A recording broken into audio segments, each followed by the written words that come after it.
Good afternoon, students. Today we are going to study the poetic technique or style or the artistic beauty of Gitanjali. Gitanjali is a collection of songs written by Rabindra Tagore, which was published in India in 1910 in Bengali, and then later on it was translated by Tagore himself into English and was published in 1912 with an introduction by the famous English poet W.B. Yeats. It is a collection of songs, and to be precise, it is a collection of 103 songs. Now, one thing that binds all their songs together, or the common thread that runs through all the songs that are contained in Gitanjali, is that all these poems are devotional poems. Devotional poems meaning they explore the nature of God and how human beings and God are related to each other. In Gitanjali, Tagore presents his vision of God, and for him, God was an omnipresent and omniscient um, in nature. He could see, he could feel God in everything, in nature, in children, in all the humanity, especially the downtrodden. Geetanjali में जो concept है God का जो रविन्द्रनाथ टैगोर ने present किया है वो God कैसे है वो गॉड जो है जैसे कि आपने सॉन्ग नंबर 2 में सॉन्ग नंबर 11 में देखा था कि he said that God is not present in temples God जो है वो सिर्फ कहाँ नहीं मिलते मंदिरों में नहीं मिलते गॉड कहाँ है वो हमारे चारों तरफ है हम जिस चीज को देख रहे हैं भगवान उसमें है एंड स्पेशली किस में है ऐसे लोग जो कि बहुत जो कि गरीब हैं जो कि बहुत हार्ड वर्क करते हैं लेबर करते हैं गॉड जो है हमेशा उनके साथ है ना so he had this concept that God is not something or divine is not something which is present in a select few, but divine is something which manifests itself into every bit, into every particle of the earth on which we live.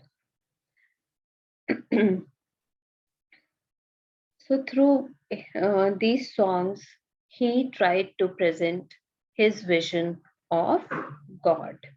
Then for him, the response which God evokes in him is always emotional. The author's descriptions are never indefinite, but always emotional.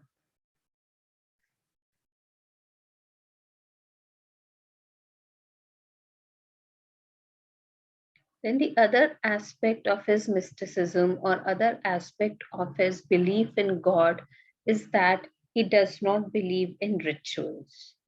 His father, Nath Tagore, he was associated with the social reform movement in India and he considered Raja Ram Mohan Roy to be his guru. So since his childhood, he has seen how Indian culture, how Indian religion is riddled with superstitions. है ना उन्होंने बचपन से ही जो है क्या देखा क्या समझा थ्रू अपने फादर की फिलॉसफी से थ्रू राजा राम मोहन रॉय की फिलॉसफी से कि कैसे रिलीजन जो है वो क्या बन गया है एक इंस्ट्रूमेंट बन चुका है सप्रेशन का उस समय सती प्रथा थी उस समय विडो री मैरिज के अगेंस्ट जो है बहुत सारी लॉस थी उस समय जो है चाइल्ड मैरिज थी है ना तो and also not to forget about untouchability so Indian religion at that time was riddled with so many superstitions and Rabindra Tagore had grown up in a family with a father who was so closely associated with social reform movements and religious reform movements in India that he instinctively knew that religion is not something which can be expressed through rituals. जो आपका faith है, जो God में, जो आपका belief है God में, वो रिचुअल्स फॉलो करने से शो नहीं होता है ना. If you really believe in God, if you really have faith in God, then you should love humanity, not find ways to hate it. अगर आप सच में जो है भगवान पे विश्वास करते हो तो क्या होगा, आपके अंदर जो है ऐसी फीलिंग आएगी कि आप सबके लिए अच्छा करो, that you are kind to everyone, ना कि आपके अंदर ये फीलिंग होगी कि जो है मैं बड़ा हूँ और दूसरा छोटा है ना. सो in his poems you will find that he never believed in rituals. He had this deep seated mistrust of rituals, and therefore in song 11 he abhors the priest. जो भी priest है मंदिर में उनको वो क्या कहते हैं, that it is not the temple where you find God.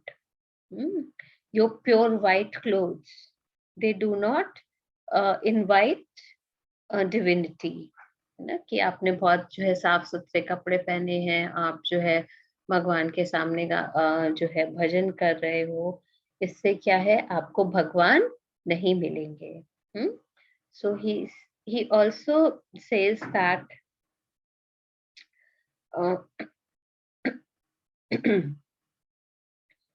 then he also questions the concept of deliverance. When we had done song number 11, we had deliberated upon this point that Rabindra Tagore is questioning what is deliverance. जो हम हमेशा कहते हैं कि हमें मोक्ष की प्राप्ति करनी है, हमें जो है संसार की मोह माया से अपने आप को छुड़ाना है. So he is questioning this concept, and why? Because he believes that God lives among us. God is not someone who is far above us in heaven, जो कि इंग्लिश कॉन्सेप्ट होता है, जो कि बिब्लिकल कॉन्सेप्ट है कि क्या है कि हेवन में जो है वो गॉड है and we are very far away from God. But Rabindranath Tagore को ऐसा फील नहीं होता है. उनको क्या फील होता है कि जो भगवान है वो कहाँ है, वो इसी अर्थ पे है, हमारे साथ है, and we can, if we want, we can feel God in every particle of this world.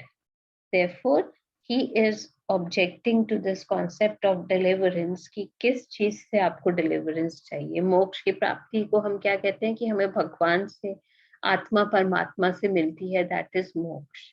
तो आत्मा और परमात्मा जो है वो कहाँ मिल रहे हैं, वो इसी अर्थ पे मिल रहे हैं. तो आपको आगे की नहीं सोचनी है, आपको यही करना है कि you have to be kind, you have to be honest, you have to be sincere, and you have to work hard. Then you can unite with God on this, in this life only. You don't have to wait for you to die and then reunite with God. God is present on this earth only, and by being good, by being hardworking, by being sincere, you can feel the presence of God on this earth itself.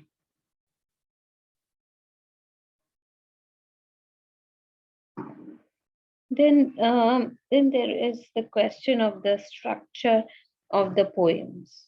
जो भी ये songs हैं, उनके structure से पढ़ के आपको क्या लगता है कि आप उनको किस कैटेगरी में रख सकते हो. So all these songs are actually, if we try to give them a technical term, these songs are prose poems. What is a prose poem? Prose poem is a composition in prose form, but distinguished by elements common in poetry, such as elaborately contrived rhythms, figures of speech, rhyme, assonance, consonance, and startling images. Yeah, so you will find that these songs they do not have rhyme. आप उनको जो है अगर उसमें आप आप उसमें rhyme scheme देखना चाहो पोएम्स में, तो the poems, the songs are just random sentences. But how these sentences are connected with each other? These sentences are connected with each other through rhythm. आप जो है लाइंस में इंटरनल रिदम जो है वो आप फील कर सकते हो। जब आप उन्हें पढ़ोगे तो आपको कैसा लगेगा? That they have a quality in them that they can be easily sung although there is no rhyme. Then you will find other poetic devices that are used very commonly, such as figures of speech, assonance, consonants, and also the beautiful imagery. So the category into which we will put these songs is prose poem. The author obviously often plays on the length of lines. Sometimes the lines are relatively short and quite equal at length and are used mainly for meditations or descriptions, as one can see here. जब आप song 35 पढ़ोगे, आप उसमें देखोगे the lines are very long. And why the lines are long? Because the poems are reflective in nature. Reflective in nature in the sense that while the poet is writing these songs, he feels that he is in a kind of a trance, where he could feel his connection with God. और जब ऐसा होता है कि आप बहुत ज्यादा emotionally, बहुत ज्यादा मेंटली प्री ऑक्यूपाइड होते हो किसी भी चीज से, तो sentence they tend to become flowing. वो जो है क्या हो जाते हैं? बहुत लंबे हो जाते हैं, है ना? जैसे कि आप इसमें देख रहे हो, where the mind is without fear and the head is held high, where knowledge is free, where the world has not been broken up into fragments by narrow domestic walls, where words come out from the depth of truth. So these are long lines for a poem, and this is because of the meditative nature of the poems.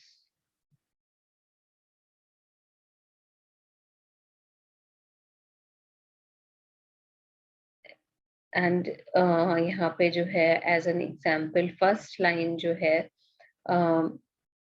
जो आपका song number 11 है, उसमें भी आप ये देख सकते हो, leave this chanting and singing and telling of beads, whom dost thou worship in this lonely dark corner of a temple with doors all shut? Open thine eyes and see thy God is not before thee. Okay, so you will find that in most songs, the lines are generally very long, and then they are offset by a smaller line. जो एक line होगी वो क्या होगी?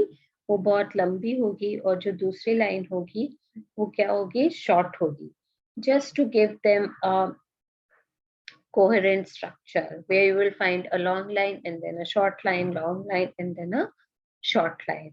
So this is the general structure that is followed by Tagore in his song. Then the other characteristic that you will notice about Gitanjali is the diversity of these songs. He has written 103 songs, and they are all devotional in nature. They are all mystical in nature. Yet you will find that they are so different from each other. Because ऐसा क्यों है कि 103 songs हैं, but और उनका जो theme है वो भी सबकी सेम है, और थीम, जनरल थीम क्या है कि what is the relationship of God with human beings. But still आपने जो तीनों आपके सिलेबस में 3 सॉन्ग्स हैं और आपने तीनों सॉन्ग्स पढ़े, then you must have realized कि though the theme is same, but तीनों का जो सॉन्ग्स हैं they are so different from each other. So why is it so? ऐसा क्यों है? Because there is so much depth in Indian thought and philosophy. And Tagore, जैसे कि आपने टैगोर के इंट्रोडक्शन में भी पढ़ा था that he used to read a lot. He was a voracious reader, so he had so much knowledge, he had so much of philosophy that was locked inside his brain, that when he started writing these songs, he could he had so many things to talk about, है ना. भले ही वो भगवान के बारे में बात कर रहे हैं, बट भगवान से रिलेटेड उनके माइंड में इतने क्वेश्चंस थे, उनके माइंड में इतनी थॉट्स थी कि वो थॉट्स जो है जब सॉन्ग्स में कन्वर्ट होके निकली, तो दे वर सो डाइवर्स. वो अब एक दूसरे से इतनी अलग थी, because his brain, he was such an avid reader. उनको इतना पढ़ने की आदत थी, उन्होंने उपनिषद्स पढ़े, उन्होंने जो है जितनी एंशियंट हमारे पोएट्स थे वो उन्होंने पढ़े. Plus he was so much involved in whatever was happening in India. He had, आपने पढ़ा था कि जो है उन्होंने शेक्सपियर भी जो है बहुत डेप्थ, बहुत गहराई के साथ जो है उन्होंने शेक्सपियर के वर्क्स पढ़े हुए थे. So his mind was so full of ideas कि जब उन्होंने गीतांजलि लिखी, at that time he was at the peak of his productivity. जो उनका सोचने का और लिखने का जो सबसे प्रोडक्टिव फेज था, गीतांजलि उस फेज को बिलोंग करती है. और उनके अंदर जितने भी थॉट्स उस समय थे वो अलग अलग सॉन्ग्स के फॉर्म में बन के निकले. तो आप कह सकते हो कि जो पूरी ओवरऑल थीम है बुक की, वो डिवोशनल सॉन्ग्स हैं, वो एक्सप्लोर करती है कि कैसे we are connected with God, but still all the songs are very different from each other. You will not find the repetition of thoughts in his songs. The other concern that is found in his songs is his regard for the downtrodden. Downtrodden हम किसको कहते हैं? ऐसे लोग जो असहाय हैं. Whether it is the children, whether it is women or the poor, the farmers, laborers, है ना.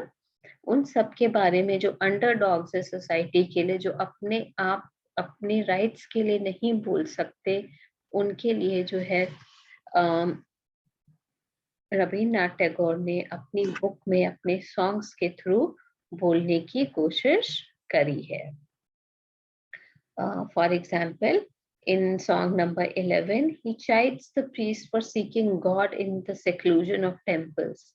God is not to be found in temples, but amongst the poor who work hard to earn a living. So he says in song number 11, he is with them, he meaning God. God is with them in sun and in shower, and his garment is covered with dust. Similarly, जो आपका song number 35 है, उसमें रविन्द्रनाथ टैगोर ने क्या pray करी है?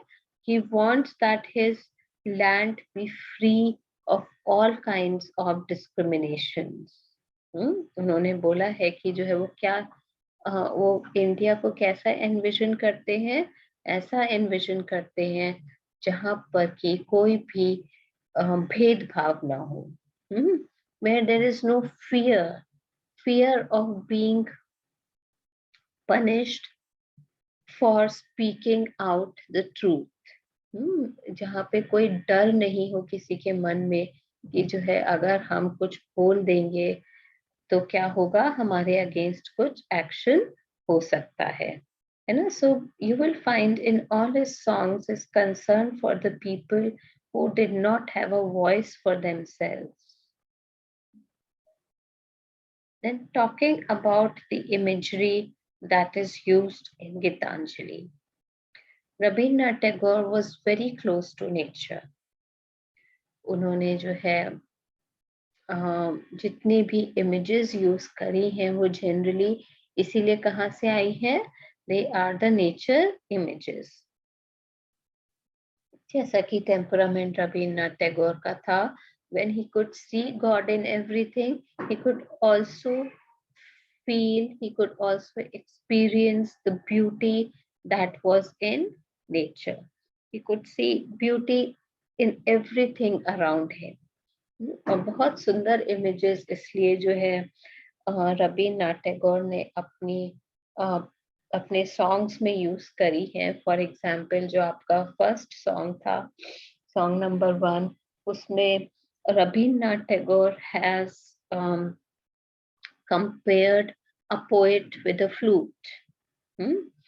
And this flute, it produces music because God blows through it vivid melodies.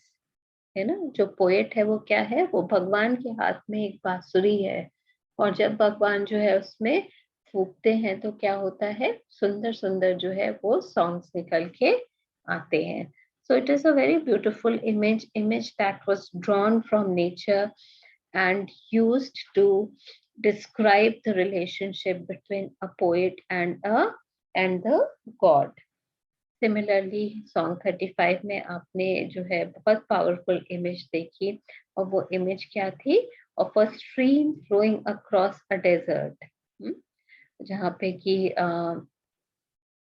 Rabindranath Tagore कहते हैं, where the clear stream of reason has not lost its way into the dreary desert sand of dead habit. So dead habit is superstition, और जो हमारी clear stream of reason है वो नहीं चाहते कि जो है वो सुपरस्टिशंस में, या जो हमारा सोचने का तरीका है वो क्या हो जाए, वो डिस्टॉर्ट हो जाए सुपरस्टिशंस के वजह से. You can also find other beautiful images from the poems that you have done in your syllabus. Okay, so coming to the conclusion, though Gitanjali song offers as a collection, not a single narrative, it does have a certain unity. All of the poems are devotional in nature, and they all have the tender tone of conventional love poems. All the poems are prayers which are personal. He presents his personal view about this world, about God, about human beings, and about his country through these songs. Though Gitanjali has been made up of different Bengali sources, thematic integrity, main images, atmosphere, and philosophical background provide a unity of thought and structure to the book. You have studied only 3 poems, लेकिन अगर आप और भी songs पढ़ोगे गीतांजलि के, then you will feel this unity. You will feel that all the songs are somehow related with each other because they all encapsulate a single philosophy.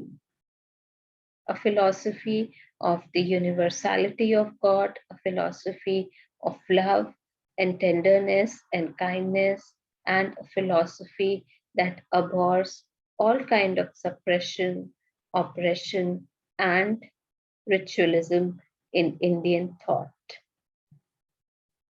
So I hope this lecture helped you in understanding the poetic technique of Rabindra Tagore and the artistic beauty of his poems.